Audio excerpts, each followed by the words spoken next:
మరి మూర్తి గారు అడిగారా, నాగేంద్ర అడిగారా, ఎవరు అడిగారో తెలియదు కానీ అక్కడ ఉన్నారు, వెళ్ళిపోయారు మూర్తి గారు తెలియదు కానీ నేను ఆ క్లిప్ చూశాను, వాయిస్ గుర్తు లేదు.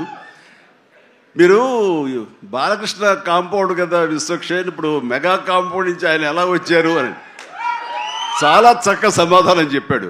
మా ఇంటికి కాంపౌండ్ ఉంది కానీ ఫిలిం ఇండస్ట్రీ కాంపౌండ్ లేదని. I appreciate.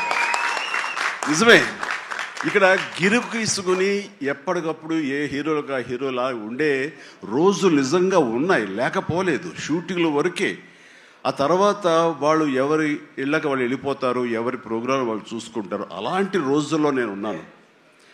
వాళ్ళు అలా ఉండటం మూలంగా వాళ్ళ మధ్య సఖ్యత ఉండదేమో, వాళ్ళ మధ్య ఒక విభేదాలు ఉంటాయేమో అనే ఒక రకమైన భ్రమలో ఇక్కడ అభిమానులు కొట్టుకుని చచ్చేవాళ్ళు.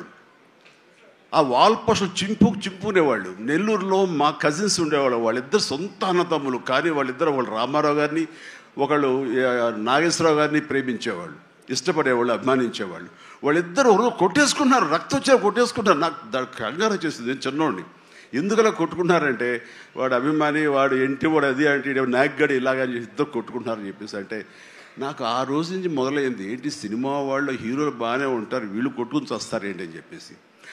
నేను ఫిలిం యాక్టర్ని అయిన తర్వాత హీరోల మధ్య ఒక సఖ్యత, సహృద్భావ వాతావరణం అది ఉండాలి, ఏర్పాటు చేయాలి బలంగా నాకు ఏర్పడటానికి ఆల్రెడీ అదొక ఇన్సిడెంట్. అందుకనే మెడ్రాస్లో హనీ హౌస్ అని అప్పట్లో ఉండే జర్నలిస్టులకు తెలిసే ఉంటుంది. ఆ హనీ హౌస్ ఏంటంటే 1 acre ల్యాండ్లో ఉంటుంది. ఎక్కడ ఏ 100 days ఫంక్షన్ జరిగినా, ఏ ముహూర్తాలు ప్రారంభోత్సవాలు జరిగినా, ఎవరికి ఏ బర్త్డేలు జరిగినా, ఏ 31st నైట్ డిసెంబర్ ఫంక్షన్ చేసుకోవాలనుకున్నా సరే అటు తమిళ ఇండస్ట్రీని ఇటు తెలుగు ఇండస్ట్రీని ఆహ్వానించి అక్కడ అందరికీ చక్కగా పార్టీ ఇచ్చి ఒక రిక్రియేషన్ తోటి మంచి భోజనాలు చేసుకుంటూ, అంటే అవి ఉంటాయనుకోండి, అది వేరే విషయం. సో వీటితోటి మనుషుల్లో ఉండే అరమరకలు కానివ్వండి, పొరపచ్చలు కానివ్వండి, ఇవన్నీ కూడా సమసిపోయి ఎంతో హాయిగా ఉంటారు. అది నేను ఆ విషయం చాలా చాలా సక్సెస్ఫుల్. కాబట్టి ఈ రోజుకి నాగార్జున, వెంకటేష్ అండ్ బాలకృష్ణ మేమందరం కలిసికట్టుగా ఉండటానికి, ఒకళ్ళ ఫంక్షన్ ఒకళ్ళు వెళ్ళటానికి, ఈ మధ్యకాలంలో బాలకృష్ణ 50th ఫిల్మ్ సందర్భంగా నట జీవితం సంబంధించి చేసిన ఫంక్షన్లో నేను పార్టిసిపేట్ చేశాను. అలాగే నాగార్జున మేము వెరీ ఫ్రీక్వెంట్గా కలుసుకుంటుంటాం. ఈ రక అరమరికలు ఉండకూడదు. అభిమానం అంటే అది పర్సనల్.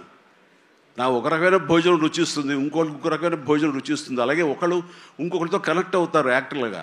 అలా ఉండటం అనేది మనం అందరం యాక్సెప్ట్ చేయాలి. అంత మాత్రం చేత విశ్వక్షేణ్ ఎక్కడ దూరంగా పెట్టి మన మనిషి కాదు కాబట్టి అతను ఫంక్షన్కి పిలిస్తే కనుక వెళ్ళాలా అని ఉండకూడదు. ఖచ్చితంగా వెళ్ళాలి. అతను మన ఈ ఇండస్ట్రీ మనిషే, మనలో ఒకడు, మన కుటుంబ సభ్యుడు అన్న భావం, అన్న మెసేజ్ మనం ప్రివేల్ చేయాలి.